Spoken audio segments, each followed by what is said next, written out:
कलेजी की ये रेसिपी आपको खाने पर मजबूर कर देगी। जो लोग कलेजी खाना पसंद नहीं करते वो भी बहुत शौक़ से खाएंगे।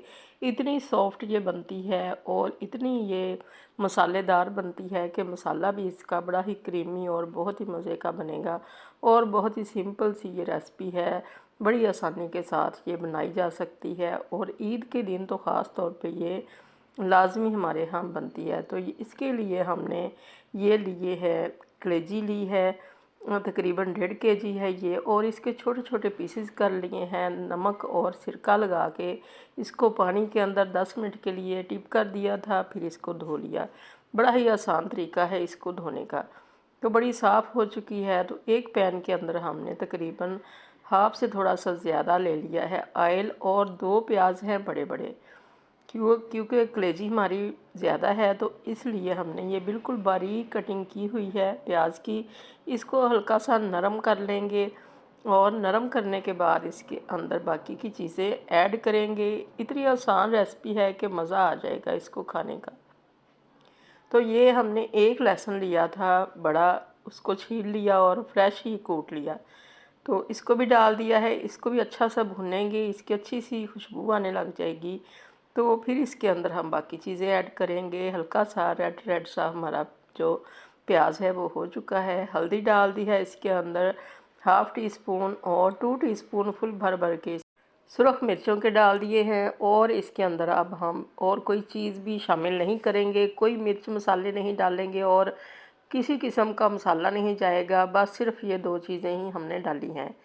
तो थोड़ा सा पानी ऐड कर दिया है और इसको अब हम भूनेंगे।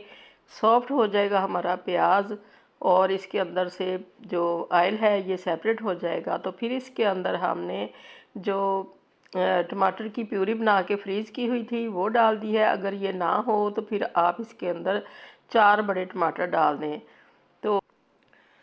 तो इसको भूनें और भूनने के बाद जैसे ही ये मेल्ट हो जाएगी तो फिर हमारा मसाला भुन जाएगा। इतनी देर में हमने ये 2 टेबलस्पून डाल दिए हैं क्रश की हुई सब्ज़ मिर्चें, ये भी फ्रीज़ थी। तो ये डाल के आप अपने टेस्ट के हिसाब से ये डाल लें, नमक मिर्च वगैरह। तो ये मसाला हमने अच्छी तरह से भूनना है। जैसे ही ऑयल सेपरेट हो जाए तो फिर इसके अंदर हमने कलेजी डाल देनी है। कोई मसाले वगैरह हमने अभी तक इसके अंदर ऐड नहीं किए हैं। बिल्कुल सादा सी सिंपल सी ये रेसिपी है और बड़ी ही सॉफ्ट ये बनेगी और बड़ी ही क्रीमी ये बनेगी। तो जैसे जब आप बनाएंगे तो आपको पता चलेगा कि कितनी आसान और सिंपल सी ये रेसिपी है और मज़े में बहुत ही अच्छी है। तो हर ईद पे ये हर घर में ही बनती है। तो आप चाहे बीफ की ले लें या मटन की ले लें, ये तरीका यही है। एक पहले भी मैंने हांडी के अंदर रेसिपी दी हुई है कलेजी की, वो भी बहुत मज़े की बनती है। और इस तरह से भी बनाएंगे तो ये भी बहुत मज़े की बनेगी। तो ये देखें पानी छोड़ दिया है इसने, कलर इसका चेंज हो चुका है, भून चुकी है। अब ये ऑयल भी सेपरेट हो चुका है। तो इतनी देर इसको भूनना है कि इसका ऑयल जो है ये सेपरेट हो जाए, फिर इसकी स्मेल भी नहीं आएगी। स्मेल तो वैसे ही इसको जैसे हमने धोया है उसी तरह से निकल जाएगी, मगर इस तरह से पहले भूनना भी बहुत ज़रूरी है। आप भूनेंगे तो फिर इसकी स्मेल खुशबू बन जाएगी तो बड़ी ही मज़े की ये लगेगी।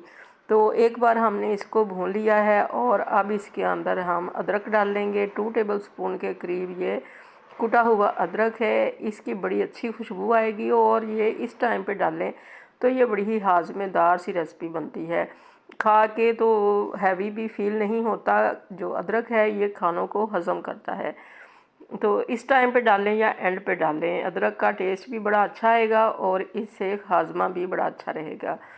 तो अभी इसको हमने डाल लिया है और इसको डालने के बाद हल्का सा भून लेंगे।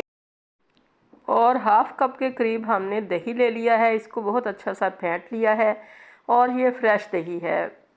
तो इसको हमने डाल दिया है इसके अंदर। इसको भी अब हम भूनेंगे। फ्लेम को तेज़ कर लें इस टाइम पे ताकि ये जल्दी से भून जाए। और इसको भूनने के बाद जैसे ही इसके अंदर से ऑयल सेपरेट होगा तो ये भून चुकी होगी। तो बड़ी अच्छी सी अब खुशबू आ रही है। अभी तक इसके अंदर हमने नमक नहीं ऐड किया, सिर्फ हल्दी और लाल मिर्चें और हरी मिर्चें ही डाली हैं। तो यही राज है इसका कि ये बहुत अच्छी सी सॉफ्ट बनती है। नमक इसमें अभी तक नहीं डाला। 1 गिलास अब इसके अंदर पानी डाल दिया है जैसे ही दही का पानी खुश्क हुआ तो इसके अंदर हमने इसको गलाने के लिए 1 गिलास पानी का डाल दिया है। और अब इसको हम लो फ्लेम के ऊपर रख देंगे, कवर करके साइड से इसकी क्लियर कर देंगे, साफ़ कर देंगे ताकि मसाला साइडों पर जले ना। तो फ्लेम को लो कर देना है और ऊपर से कवर कर देना है 15 से 20 मिनट के लिए, बल्कि हमने इसको 20 से 22 मिनट के लिए रखा था। तो आप भी इसी तरह से करें, अच्छी सी ये कुक हो जाएगी, गल जाएगी। तो फिर इसको देखेंगे 22 मिनट हो चुके हैं। अब हमने इसका कवर उठा लिया है, देखिए कितना प्यारा इसका कलर आया है, लाल लाल सा, और ऊपर से इसकी ग्रेवी भी बड़ी ही अच्छी बनी है। तो ये देखें, आप चेक करते हैं कि ये गल चुकी है कलेजी या नहीं। हमने बाइट साइज़ के ही पीसेस किए थे इसके, छोटे छोटे से। इस तरह से कलेजी के अंदर तक मसाला रच जाता है। बड़ी अच्छी सी गल चुकी है, ये बड़ी सॉफ्ट हो चुकी है। अब ये रेडी हो चुकी है। अब इसके अंदर हम बाकी की चीज़ें डालेंगे जो हमने इसके अंदर फ्लेवर के लिए, खुशबू के लिए डालनी है। तो ये पहले सबसे नमक डाल लेंगे, हस्बे ज़ायका। इस टाइम पे आप नमक डाल लें, और गल चुकी है तो फिर हमने इसके अंदर नमक डाला है, इसी वजह से ये बड़ी सॉफ्ट बनती है।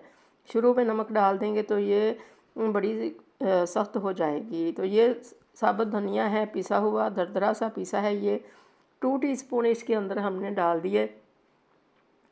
और इसके अंदर तकरीबन 2 टीस्पून ही गरम मसाले का डालेंगे। घर का बना हुआ गरम मसाला डाल दें और बड़ा ही अच्छा इसका जायका भी आएगा और खुशबू भी। तो बस ये हमने इसके अंदर मसाले डाल दिए हैं और नमक भी ऐड कर दिया है। नमक चेक कर लें, अगर हल्का है तो इसी स्टेज पे डाल लें। बहुत ही अच्छी ग्रेवी है, क्रीमी क्रीमी सी।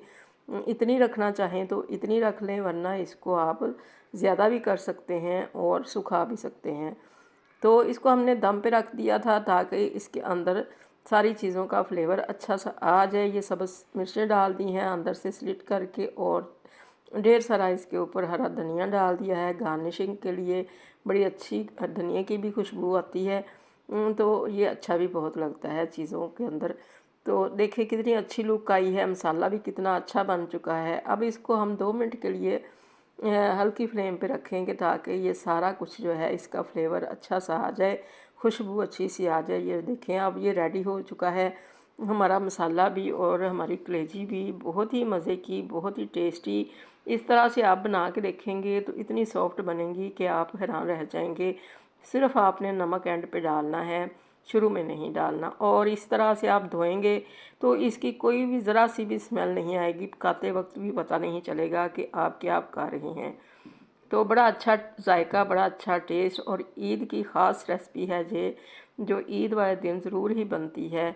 तो इसके ऊपर से नींबू निचोड़ें और रोटी के साथ इसको सर्व करें, या फिर इसको नान के साथ सर्व करें। बहुत ही मज़े की ये बनती है। अल्लाह करे आपको ये रेसिपी बहुत ज़्यादा पसंद आए और आपकी बहुत अच्छी बने। दुआओं में याद रखिएगा। अल्लाह हाफिज़।